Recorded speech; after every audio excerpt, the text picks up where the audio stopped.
Welcome to War Room Pandemic, the remix, episode 249, 250. Today it is Thursday, June the 25th, the year of our Lord 2020. I'm Raheem Kassam, filling in for Stephen K. Bannon on assignment. Or is he on assignment, or is he in exile? And by the way, I have two mics now, okay? So, beat that, Steve. Greg Manns, Jack Maxey in studio with us here on Capitol Hill. We have a great show lined up for you today. Maria Luisa Rossi will be joining us later on in the program to talk about what's going on in Italy, and what's going on with the CCP, what's going on with the Vatican, what's going on with the Columbus statues. We have a lot to cover this morning. You know, I went on Fox News, gentlemen, last night, last minute booking, to talk about what is being called the war on America. And I think that is exactly how we need to be thinking about this now. This is the war on America. The history buffs will understand the significance of the Lindsey Graham tweets yesterday about the French Revolution. Unfortunately, there don't seem to be any history buffs in the establishment media. It was trending all day yesterday. Well, I was surprised to see that Linda listens to the show. And one thing that I think what is this, Linda? Oh, I meant Lindsay. Forgive me. All these... Well, hold on. That's mean. Isn't that mean? No, it was just something that I did by accident, Raheem. You always seem to see the worst in people. We love Lindsey Graham. No, listen, one thing that I think all of our listeners need to understand, we are watching a Maoist revolution be promulgated inside of our country. There are foreign actors at work here. Look at the BLM website. They talk about it being a global action effort. This is not about America, people. This is about our foreign enemies trying to destroy America using Quisling organizations and individuals and money coming from these individuals. They need to be named and shamed, people. And this is what we are going to do. We're going to take back our country. This is about action. This is no longer about rhetoric. This isn't just a political campaign. This isn't just an election campaign. This isn't about sending people to D.C. who you might like, who you might think are nice, who you might think will appeal to both sides. This is a war at the moment, and this is a war that the Democratic Party chose. They chose to pick this war. I want to start, gentlemen, with this clip from Martha McCallum, I believe it was, on Fox News. She had one of the regional Black Lives Matter leaders on her show, and here's the thing. You might tune into this program and say to yourself, or there may be some psychological predilection in your mind that you're thinking, yeah, this is going to be some red meat for me. We don't do that here, right? The facts are on our side. The truth is on our side. So don't take it from me. Take it from the people themselves. Look at the things around you. Look at the economy around you. Look at your family. Look at what even the polling is saying about how African Americans themselves are not in support of defunding the police. We'll get into that in a second with Jack. But let's listen to the Black Lives Matter leaders themselves. Because at the beginning of all of this, we were told, Black Lives Matter, it's just this, we want to commemorate George Floyd. We want to make sure that police are held to account. Everybody wants to hold bad cops to account in the same way we want to hold bad anyone to account. I mean, I'm no fan of the arch-libertarians, but you look at the arch-libertarians, they've been saying this for years about the militarization of police. So don't come to me now and say, yeah, this is a left-wing radical goal, and Joe Biden, who's been in this city for nearly 50 years and done nothing about it. Don't tell me that he is now all of a sudden interested. Joe Biden is sitting in his basement, and Joe Biden, you can hear him squeak, I am their leader, I must follow them. Let's play this clip and hear it from their words. The only reason that I posed that first question to you the way that I did was that I watched you, talking on a bunch of different interviews today, and you said, burn it down. You said, burn it down. It's time. So that makes me think that you want to burn it down. I said if this country doesn't give us what we want, then we will burn down this system and replace it. All right, and I could be speaking figuratively. Okay. I could be speaking literally. It's a matter of interpretation. It's a matter of interpretation. Well, guess what? When the St. John's Church is on fire, when you're pulling statues down, when you're graffitiing private property, smashing windows, bringing entire city blocks to their knees, bringing governors onto your side, bringing mayors onto your side, the summer of love, Jenny Durkin, not the summer of love anymore. We're going to take you literally. We're taking you literally. You want to burn it down? Come burn it down.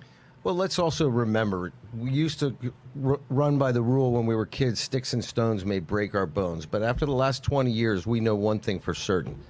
It's names that matter. It's words that matter. Words are the most dangerous thing. So take these people at their word, okay? If this world had taken some of these disgusting human beings in our even recent history at their word, there would be tens of millions of people still alive, okay?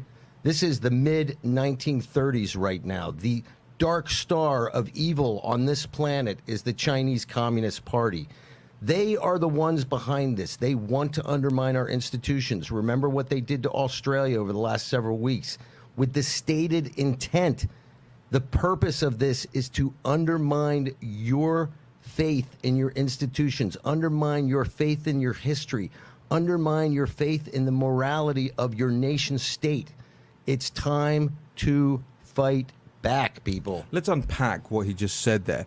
Jack, what do they intend to burn down? What do these guys want to burn down? Because as far as I can see it, we have the largest welfare state at any point in history.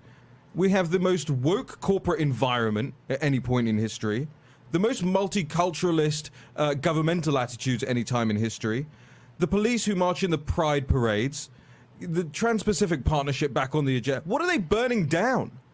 The burning part, this is just the beginning, okay? We know from history, it's very clear. They start with symbols and they end with murder. This is coming, people. We need to stop this. Donald Trump needs to get in his bully pulpit and explain to people what is occurring. Go look at the Khmer Rouge. They announced 1976, year zero. Our Democratic Party sat by, defunded the South Vietnamese while a Holocaust went on.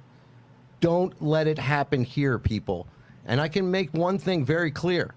They will not win, but the America on the other side will not be the same either. And I can assure you, for one thing, there will be no participation trophies this time round.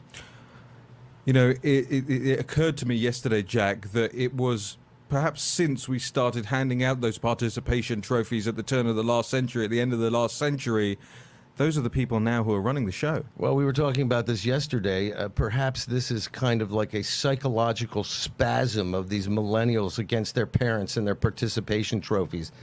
So they're leashing their anger on all these second-best trophies in every town in America, in the South of America. I think we've got Greg Manns over here. Yeah, and we've talked about the education system in our country in the past, and I think it's time to restructure and really refocus and look at how elections have consequences at the local level. The people that are coming up through the system, they have in the people that are out in these environments with not a lot of substance behind what they're saying, and we really need to take back our local level. No substance, no history, no historical knowledge. I mean, you look at the response to Lindsey Graham's tweet about the French Revolution yesterday, they had no earthly idea what he was talking about. They have no idea who the Jacobins were. They have no idea where it came from. They have no idea what they did. And Raz Simone is their Robespierre, right? Jack, you're Mr. His. And by the way, we're going to do a special at some point on we'll call it Reflections on the Revolution in France. Yeah, and it's interesting that this came to be trending yesterday with Lindsey Graham and everything that was coming out of that. Because when I put the show notes together, what we've been talking about for the past month, probably a quarter of the time, the French Revolution, the Cultural Revolution have been in those show notes for people out there. Right. And you got to get hold of Greg Manns' show notes after the show on pandemic.warroom.org. Make sure you're tuning in to the conversation on Twitter, #WarRoomPandemic. Of course, I can't be a part of that conversation right now, being still suspended from Twitter, but you can also use the #WarRoomPandemic on Parler. If you're on Parler, Parler, I know a lot of people are. We're not sponsored in any way by Parler. I'm just saying it because so many people are moving over there, and great respect to the people who are running that show, trying at least to create the conditions, the environment for free speech in America and all around the world. In fact, I just want to jump to this other clip as well, real quick, and get your thoughts on it, gentlemen, about the Washington, D.C., the Lincoln Park statue. This is, to me, an overt conspiracy that's taking place to pull down the statue of Abraham Lincoln. Give us some backstory while we load the clip up, Jack, of who built this statue? Where did this statue come from? Well, you know what's quite amazing about this statue? This statue was funded entirely by freed slaves. In fact, it was the idea of a woman who was enslaved in Virginia, and she had moved to Ohio, and the very first $5 that she had made as a free woman, she put down and donated to start to make this statue. Now, wow. Lincoln was a complicated person. History is very complicated. I would recommend to everybody, and I'll post it on my Twitter feed, Frederick Douglass is the one who gives the invocation for this statue in, I believe it was 1876. And let me tell you what, it is powerful. He takes no prisoners. He describes how they got to this place. He describes what a troubled individual even Lincoln was in terms of the context of slavery and the fight that the whole country got through to get to this point. I recommend everybody read it. And you know why? It'll change your mind. This is the problem with our country. We are led by what, if anybody's a fan of the old movie Drugstore Cowboy, it's the TV babies who are ruling our minds right now. Nobody reads the classics. We criticize our founding fathers. Those guys were fluent in Greek and Latin. You people are morons. Pick up a book. Reject what you're learning in your classrooms. The American people, you've been teaching your kids at home. Don't send them back to the state-run gulags. Jack, the classics point is imperative, and I don't mean to go all highfalutin on you, but the classics point is the reason that they didn't understand Enoch Powell's speech in 1968. They said he's a racist. He's saying that there's going to be blood on the streets if you have immigration. He was quoting Virgil's, in the Aeneid. And when he goes over there and the prophet Sybil says to him, it's going to be hard. Believe me, my parents are immigrants into the United Kingdom. It was hard. That's all he was saying. It was hard for the immigrant. It was hard for the native Englishman. It was hard. I wrote a book about it. I want to play this clip. In fact, we're going to get into that in the next segment. We're going to give you a chance to give a book plug on here for once. We'll play this clip from Washington, D.C. Again, let's take them at their word. Roll it.